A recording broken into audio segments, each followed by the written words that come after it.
Welcome back to Dragon Army Books. My name is Dustin, and in honor of the upcoming release of The Last Shadow, which is the conclusion to the Ender series and the Ender's Shadow series, I wanted to, this year, reread the entire saga. I'm talking about all of the prequels, all of the short stories, novellas, novelettes, and all of the main books as well. I wanted to read all of them so that I can finally conclude really the series that first got me into reading sci-fi and fantasy as much as I do today. I understand that many people, rightfully so, have issues with Orson Scott Card, the author. But as a sixth grader in middle school, I had no understanding of any of that and picked up a book that looked interesting to me called Ender's Game. I absolutely fell in love with the characters and the universe and the fact that a young boy such as Ender Wiggin could accomplish so much. To date, I've read all of the Ender's series, almost all of the Shadow series. I think I might be missing one of the newer ones. I had previously read the first Formic Wars trilogy, and I don't think that I had even dipped a toe into the second Formic War trilogy. And then I've done most, if not all, of the short stories in between. Suffice it to say, I've read almost everything that was available to me, but I'm wanting to reread it again because it only felt right to wrap all this up in a tidy bow with The Last Shadow's release at the end of this year. Rather than review each of these books individually, because I don't necessarily think that all of them deserve individual reviews, I wanted to clump them, put them into groups. And so they're already naturally there, and I thought that I would review them together. So this video is actually a series review of the first Formic Wars, including Earth Unaware, Earth Afire, and Earth Awakens. Earth Unaware begins nearly 100 years before the events of Ender's Game. So this is before Ender, before Valentine and Peter, before Bean, before Battle School, before all of that. This is 100 years, or about 100 years before all of those events. And there's relative peace in the universe, until the mining ship El Cavador notices something far out in the distance that is approaching at an incredible speed. And then the book is split into three primary POVs. We've got the young 18-year-old, I believe, Victor Delgado, who's a free miner on the ship El Cavador. We've got the stuck-up rich boy Lim Jukes, whose father is the owner of Jukes Unlimited that has a location on Luna, on the Earth's moon. And then we've got the captain of an elite global protection force by the name of Whit O'Toole. And because it's these three characters, along with a few others scattered in POVs, we don't get much time with any of these characters. And my argument with this first series really is that there's so many different things going on, and it finally all comes together at the end, but it really sets up for a rough start, especially because the characters are underdeveloped and the action, the story is underdeveloped here in the first novel. I think it would have been better if these three books would have just been brought into one. It really is one story after all, split into three different parts, which are then split into three different books, unfortunately. Most of the characters are okay, and the events that are happening in the story are okay. Really, the way that Orson Scott Card writes, and I kind of like this, is from scene to scene, from important moment to important moment, skipping a lot of the drag in between. Now that I'm more of a reader and I've read a lot more than I had in sixth grade, I have grown to appreciate some of that in between, some of the world building and world filling and character enlightening. Orson kind of like does away with all of that and just gives us scene to scene, which keeps us moving along the plot, but doesn't allow us to emotionally connect to really anything that's happening in the story, much less the characters themselves. But all of that being said, nothing really happens in this first novel. Again, it's all of a setup for the first Formic War that doesn't even begin here in Earth Unaware. It really is what the title is.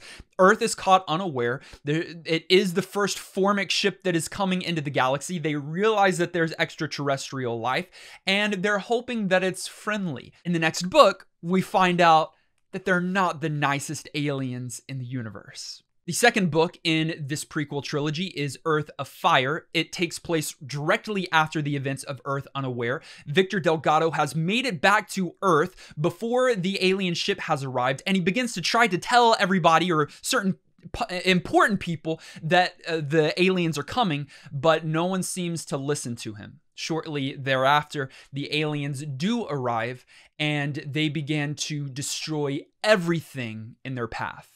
One of the things that Orson Scott Card does really well here is he paints these Formics, these aliens, to be truly alien. A lot of First Contact novels make aliens to be a lot like us. These aliens are a lot like ants to some degree, but they are very alien. They don't stop to consider anything that the humans are doing in their way. They're really just farmers. They're coming and arriving, and they are spraying this toxic exfoliant to really kill off all of life, and it is obviously detrimental to humans and all of humankind and the world. In this book, there is a lot of destruction, but there is our first set of victories against the Formics.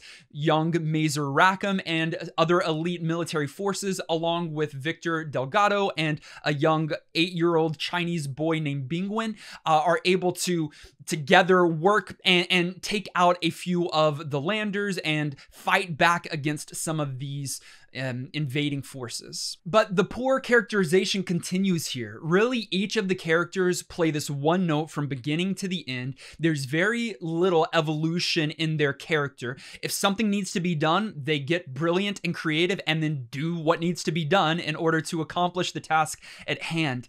A story is being told, but maybe not in the most creative way that it could. Finally, we've got Earth Awakens. A lot of this actually takes place in space because Victor Delgado, a Mala boot stamp who has been working with Victor, Lim Jukes, his exorbitant amount of money, and Mazer Rackham and the MOPS, the military police, all kind of band together and go up into space to try to take out what they believe to be the mothership. This book is the conclusion to the First Formic War. It is the most exciting, the most action-packed, the most resolving of the character arcs, which it should be. But again, I'll argue that this is just one story that maybe would have done better in one book and with more, I don't know, I don't know if I ever have asked for more fluff in a story. I like straight and to the point, but I do wish there was a little bit more character building here and a little bit more time for character motivations other than we just got to save the world. I understand that saving the world is important, but I think every once in a while, characters need alternative motivations because they're humans, and it will help us to empathize with these characters, of which I just didn't empathize with any of them. There are a few moments in this book in particular and in this series that shines, and it's when the author alludes to future Enderverse happenings, when we start to understand why kids would be used in a galactic battle of epic proportions, when we begin to witness the founding of the Strategos and the Polmark and the Hegemon, when we even get a moment where it could have easily been said, I mean, it was heavily implied, but it was unspoken, that the enemy's gate is down. It wasn't said, thank God. But when we begin to start to understand how to operate in 0G and why that's important, all of those things, as someone who loves the world and loves Ender's Game, causes me to be excited. But man, this book and this series just falls short. And I'll tell you why I think that to be the case. This book and this series was written by Orson Scott Card along with Aaron Johnston. I believe that OSC wrote the outline to this series and Aaron Johnston wrote the series. I'm not asking this series or any of these books to live up to what Ender's Game was. There's only one Ender's Game. But I do want it to be in the ballpark. And this series just doesn't cut it. It tells an okay story. The events that actually happen, if you read them in short form, make sense in the universe and are kind of cool. But the way that it was provided and presented to us is really kind of just like formulaic and felt like you're sitting in a classroom saying, these are the events that happen in this order. You don't have any kind of emotional connection to it. And I think that's where this prequel series falls short. I don't necessarily recommend it to anyone unless you are a die-hard Ender's fan and you want to just absorb the entire world and series. You can read all of Ender's Game and Ender's Shadow and not miss anything by not reading the first Formic War trilogy. But if you want to know how it all started and how the Formics showed up in the first place and the origins, I guess, of Mazer Rackham, because he's the only character really that carries all the way through, then maybe read the series if you've got some free time. Well, that is the conclusion of my review of the first Formic War trilogy. I'm not really looking forward to reading the second Formic War trilogy, and I think only 2 of the 3 books are out right now, but I'm going to power through them because then I am excited about finally getting to Ender's Game and Ender's Shadow. Have you read the first Formic War? Probably not. If you have, let me know in the comments down below by telling me who your favorite character is in this trilogy. I honestly don't know if I have one. Yeah, Wit O'Toole. That's my favorite. Captain Wit O'Toole. Thank you so much for taking the time to watch and like this video. If you haven't yet, click subscribe, join the Dragon Army, and we'll see you in the next one.